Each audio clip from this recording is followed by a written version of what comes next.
Subscribe করুন IPM গুরু চ্যানেলটিকে, bell আইকনের অল আইকনটি ক্লিক করে দিন যাতে নতুন ভিডিওর আপডেট আপনি সবার আগে পেয়ে যেতে পারেন। নমস্কার বন্ধুরা, আপনারা দেখছেন আপনাদের প্রিয় ইউটিউব চ্যানেল আইপিএম গুরু।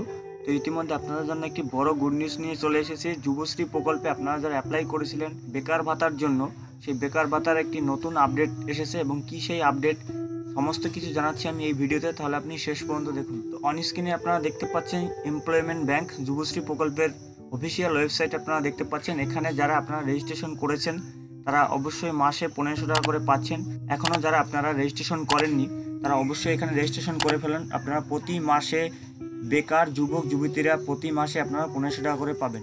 তো কিভাবে আপনারা এখানে রেজিস্ট্রেশন করবেন তার ভিডিওর লিঙ্ক আমার ভিডিওর নিচে দেওয়া থাকবে, সেখান থেকে আপনারা দেখে নিতে পারেন। অথবা আপনারা উপরে দেখতে পাচ্ছেন উপরে আই বাটনে ক্লিক করার সাথে সাথে আপনার সামনে যে রেজিস্ট্রেশন করার যে প্রসেস সেই ভিডিওটি চলে আসবে, আপনারা সেই ভিডিওটি দেখে নিতে পারেন। তো আপনাদের জন্য নতুন আপডেট কি সেই আপডেট এবং কি বলা রয়েছে সমস্ত ডিটেলস জানাচ্ছি আপনাদের জন্য। তো অন স্ক্রিনে আপনারা দেখতে পাচ্ছেন অফিসিয়াল ওয়েবসাইট। আপনারা কি করবেন, এই ওয়েবসাইটে চলে আসবেন। এই ওয়েবসাইটের লিঙ্ক আমার ভিডিও নিচে দেওয়া থাকবে, সেখান থেকে আপনারা চলে আসতে পারবেন। তাছাড়া আপনারা গুগলে গিয়ে সার্চ করতে পারেন এমপ্লয়মেন্ট ব্যাংক wb.gov.in, এটা লিখে সার্চ করার পরে আপনারা এই ওয়েবসাইটে চলে আসবেন। এই ওয়েবসাইটে আসার পরে আপনারা কি করবেন, একটু স্ক্রল করে নিচের দিকে চলে যাবেন। নিচের দিকে যাওয়ার পরে আপনারা দেখতে পাচ্ছেন এখানে একটি নোটিশ দেওয়া রয়েছে, বিশেষ বিজ্ঞপ্তি। তো এই নোটিশে কি বলা রয়েছে দেখতে পাচ্ছেন আপনারা, যে সকল কর্মপ্রার্থী যুবশ্রী প্রকল্পের মাধ্যমে উৎসাহ ভাতা পাচ্ছেন তাদের সকলকে জানানো যাচ্ছে যে কোভিড-19 লকডাউন চলার জন্য আগামী জুলাই 2020 তারিখে অ্যানেক্সার 3 জমা দিতে অসুবিধা হতে পারে।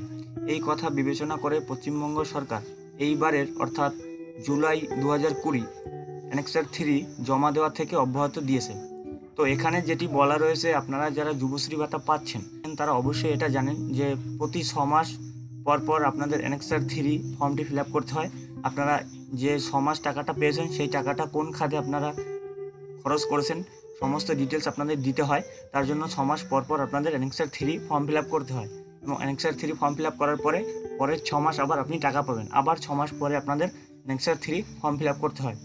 তো তার জন্য যেহেতু লকডাউন চলছে, জুলাই মাসে আপনাদের যাদের অ্যানেক্সার 3 ফর্ম জমা দেওয়ার কথা ছিল, যারা টাকা পাচ্ছেন, তো তাদের জুলাই মাসে দেওয়ার দরকার নেই, সেটাই এখানে বলা রয়েছে। এবং জুলাই মাসে আপনাদের অ্যানেক্সার 3 ফর্ম ফিল আপ না করলেও চলবে, আপনারা টাকা পাবেন। প্রত্যেক যুবশ্রী প্রাপক যারা জুন 2020 যুবশ্রী ভাতা পেয়েছেন তাদের নাম জুলাই 2020 বিবেচিত হবে। তো এখানে যেটি বলা রয়েছে, আপনারা জুন মাসে যে টাকাটা পেয়েছেন তাদের জুলাই মাসে আপনারা সেই টাকাটা পাবেন। অনেকেই দেখা গেল জুন মাসে আপনাদের 6 মাস হয়ে গেছে, তারপরে আপনাদের অ্যানেক্সার 3 ফর্ম ফিল আপ করতে হচ্ছিল। তো যেহেতু এখন লকডাউন, তার জন্য আপনাদের কি করতে হবে, জুন মাসের যে আপনাদের যে অ্যানেক্সার 3 ফর্ম ফিল আপ করতে হতো সেই ফর্মটি আপনাদের ফিল আপ করতে হবে না। জুলাই মাসেও আপনাদের সেই আগের নিয়মে আপনারা সেই টাকাটা পাবেন। তো এটাই ছিল আপনাদের জন্য একটা বড় গুড নিউজ। তো ভিডিওটি যদি একটু আপনাদের হেল্পফুল হয়ে থাকে বা একটু যদি আপনাদের ভালো লেগে থাকে তাহলে অতি অবশ্যই আমাদের চ্যানেলটি সাবস্ক্রাইব করে রাখুন, যাতে পরবর্তীকালে এরকম সকল ধরনের আপডেট আপনি সবার আগে পেয়ে যান এবং চাকরির সংক্রান্ত সকল ধরনের ভিডিওর আপডেট আপনারা সবার আগে এই চ্যানেলে পেয়ে যাবেন। তো দেখা হবে পরবর্তী ভিডিওতে, তত সময় ভালো থাকুন, সুস্থ থাকুন।